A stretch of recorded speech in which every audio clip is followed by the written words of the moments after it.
Hello everyone, I am back with the next video. So dear viewers, आज का हमारा topic है cost effective analysis in education. तो जैसा कि प्रीवियस वीडियो को अगर हम लोग डिस्कस करें तो वहाँ पे हम लोगों ने कॉस्ट बेनिफिट एनालिसिस को हम लोगों ने डिस्कस किया था कि किस प्रकार एजुकेशन को प्रभावी एजुकेशन का रिजल्ट अच्छा पाने के लिए या फिर किसी बिजनेस को सक्सेसफुल बनाने के लिए हम लोग कॉस्ट बेनिफिट देखते हैं। यानी कि हम लोग कॉस्ट को मेजर करते हैं कि कितने से कम कॉस्ट में ज़्यादा से ज़्यादा लाभ देने वाला रास्ता कौन सा है, कौन सा वे है, कौन सा अपॉर्चुनिटी है जो कम से कम लागत में ज़्यादा से ज़्यादा फायदा दे।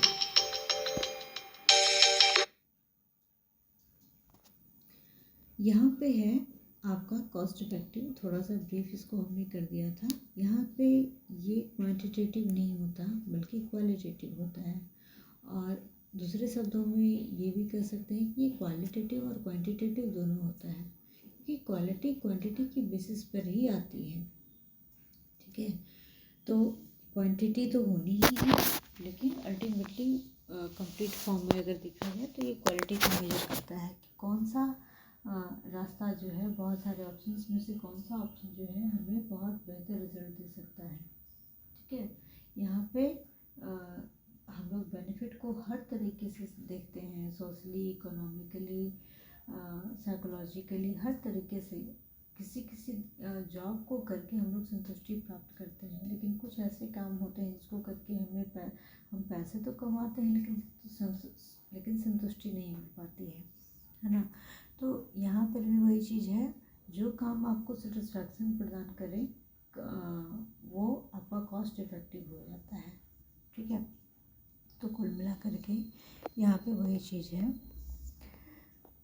सो this technique is used to measure the relationship between the total cost of a project और एक्टिविटी एंड इट्स आउटकम। किसी प्रोजेक्ट में कितना कॉस्ट लगना है और उसका क्या आउटकम मिलने वाला है, इसको ये मेजर करता है। पर्पस है इसका टू जज विच प्रोग्राम और combination of programs is more effective in fulfilling a particular activity at the lowest cost. कोई भी ऐसा प्रोग्राम या कॉम्बिनेशन ऑफ प्रोग्राम्स सबसे ज़्यादा इफेक्टिव कब होगा, कौन सा ऑप्शन चूज करने से हमें सबसे ज़्यादा इफेक्टिव परिणाम होगा एट द लोवेस्ट कॉस्ट। लागत सबसे कम हो और बेनिफिट सबसे ज़्यादा हो। और इसका सबसे ज़्यादा यूज मेडिकल फील्ड में होता है। It does with both quality and quantity. ये हम लोग पहले ही डिस्कस कर चुके हैं कि क्वालिटी ऐसी चीज़ है, ये एक ब्रॉड टर्म है। क्वालिटी जो है एक ब्रॉड टर्म है, ये क्वांटिटी को अपने आप में निहित कर लेता है। अब डिफरेंसेस में क्या है दोनों के बीच, कॉस्ट बेनिफिट और कॉस्ट इफेक्टिव। ये कॉस्ट बेनिफिट जो है compares the cost of a project with the benefit in monetary value.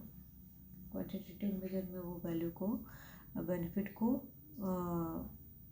देखता है कि किस में कितना कॉस्ट लगा, किस में कितना बेनिफिट हुआ, फाइनेंशियल बेनिफिट की बात करता है ये। बट कॉस्ट इफेक्टिव जो है compares cost per consequence of 2 और मोर इंटरवेंशंस। जितने भी ज़्यादा ऑप्शंस, इंटरवेंशंस हमारे पास हैं, उन सभी में क्या परिणाम सामने आते हैं, उन सभी को ये मेजर करता है। कॉस्ट बेनिफिट इज क्वांटिटेटिव और कॉस्ट इफेक्टिव जो है ये both quantitative and qualitative. So cost benefit helps to choose the best product among a number of projects in terms of profit, whereas CEA helps to find out ways to achieve more, है ना। CBA जो है financial term में आपको choose करने में मदद करता है कि कौन सा फाइनेंशियली ज़्यादा बेनिफिशियल होगा, और कॉस्ट इफेक्टिव जो है वो आपको सबसे ज़्यादा कौन सा रास्ता चूज करने से आपके लिए बहुत इफ़ेक्टिव होगा, उसको चूज करने में मदद करता है। CBA suitable for evolution of industrial projects. ये एक तरह का बिजनेस को इंडिकेट कर रहा होता है, बिजनेस और इकोनॉमी को डिस्कस कर रहा होता है। Where she is suitable for service related organization. अगर मॉनेटरी वैल्यू की बात की जाए तो CBA यूज होता है, और अगर सर्विस रिलेटेड ऑर्गेनाइजेशन की बात की जाए तो कॉस्ट इफेक्टिव यूज होता है।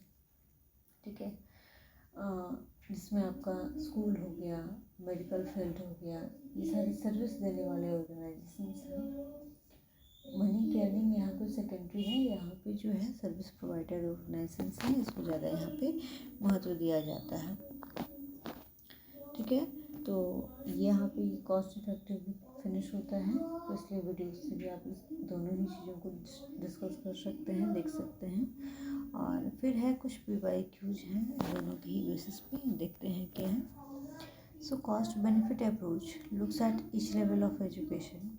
कॉस्ट बेनिफिट अप्रोच जो है एजुकेशन के किस लेवल पे दिखता है।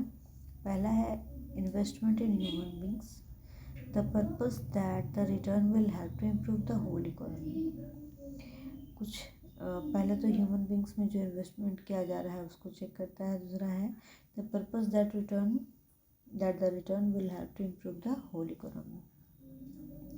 होल इकोनॉमी को क्या रिटर्न ये देगा उसको इम्प्रूव करने की बात करता है। तो कौन सा है, ये आपके पास 4 ऑप्शंस हैं। जाहिर सी बात है कि यहाँ पे दोनों ही चीज़ें एप्लीकेबल है ना। इन्वेस्टमेंट तो होना ही है, दोनों ही केसेस में होना है, कॉस्ट बेनिफिट हो इफेक्टिव हो जो भी हो, इन्वेस्टमेंट तो होना ही है। और पर्पस भी होता है कि उससे हमें क्या रिटर्न मिलेगा, और इकोनॉमिकल सेंस में तो जाहिर है कि दोनों होगा। तो बोथ A and B इसका आंसर होगा।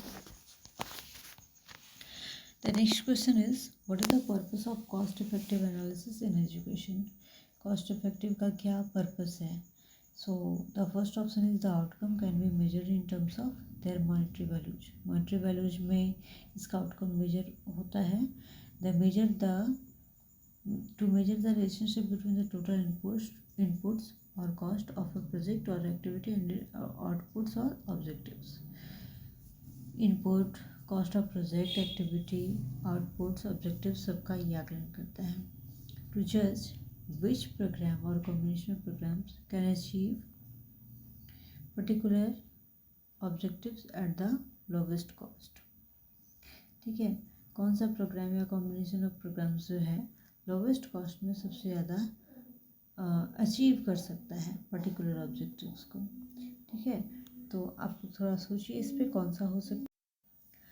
जाहिर सी चीज़ है कि यहाँ पे हम लोग डायरेक्ट कुछ मेजर नहीं कर सकते, ये फ्यूचर प्लानिंग की चीज़ है। तो यहाँ पे हम लोग जज ही करने की कोशिश करते हैं, हम लोग इसको जो है एक तरह का आकलन करने की कोशिश करते हैं। तो मेजर यहाँ पे कुछ नहीं होगा, यहाँ पे हम लोग जज करेंगे कि कौन सा प्रोग्राम हमें सेलेक्ट करना चाहिए ताकि हमें कम से कम कॉस्ट में ज़्यादा से ज़्यादा फ़ायदा हो। तो यहाँ पे ऑप्शन C है और that is the correct answer of it. Next आपका एक इम्पॉर्टेंट टॉपिक है that is human capital theory. इसको थोड़ा मैं अपने हिसाब से आपको एक्सप्लेन कर दूँ कि हम लोग जो भी ह्यूमन बींग्स हैं, वेदर इट बी मेल और female that is another thing, but we all are human. तो एज ए ह्यूमन हम सभी अपने खुद पे हम लोगों ने या फिर हमारे ऊपर खर्च किया गया, हमारे पेरेंट्स ने किया, हम लोग भी अपने बच्चों पे खर्च करते हैं और उसे आगे बढ़ाने की कोशिश करते हैं। तो इन सभी का क्या पर्पस है? हम लोगों पे जो खर्च किया गया या फिर हम लोग अपने बच्चों पे खर्च करते हैं, इन सभी के पीछे तर्क ये होता है कि आने वाले समय में ये कुछ फ्यूचर को सेट करने में मदद मिलेगी, है ना। हर हाल में फ्यूचर को सेट करने में मदद मिलेगी। और फ्यूचर तभी सेट हो सकता है जब हमारा एजुकेशन सही हो, ठीक है ना। और एजुकेशन अगर सही होने की बात है तो फिर एजुकेशन के लिए निश्चित तौर पे हमें कुछ ना कुछ इन्वेस्टमेंट करने की ज़रूरत होती है। कोई भी एजुकेशन घर बैठे बिना मेहनत किए, बिना कोई खर्च किए तो नहीं होता। थोड़ा बहुत खर्च हमें कम या ज़्यादा हमें करना ही होता है, ठीक है। तो ह्यूमन को अपने आप में कैपिटल माना गया है, ह्यूमन को अपने आप में कैपिटल माना गया। हम लोग अपने बच्चों को क्यों पढ़ाते हैं? ताकि वो आज अच्छा पढ़ेगा तो कल के दिन उसका आउटकम अच्छा मिलेगा, हमें उसे भी अच्छा मिलेगा, परिवार को भी अच्छा मिलेगा, समाज को भी अच्छा मिलेगा, देश को भी अच्छा मिलेगा, है ना। तो एक पर्सन अगर शिक्षित होता है सही ढंग से तो वो बहुत सारे लोगों को फ़ायदा पहुंचाता है। तो ये चीज़ है यहाँ पे, इसीलिए ह्यूमन को अपने आप में कैपिटल बोला गया है, जिसमें हमें कुछ इन्वेस्टमेंट करना होता है। ये इन्वेस्टमेंट हम उनके एजुकेशन के रूप में करते हैं।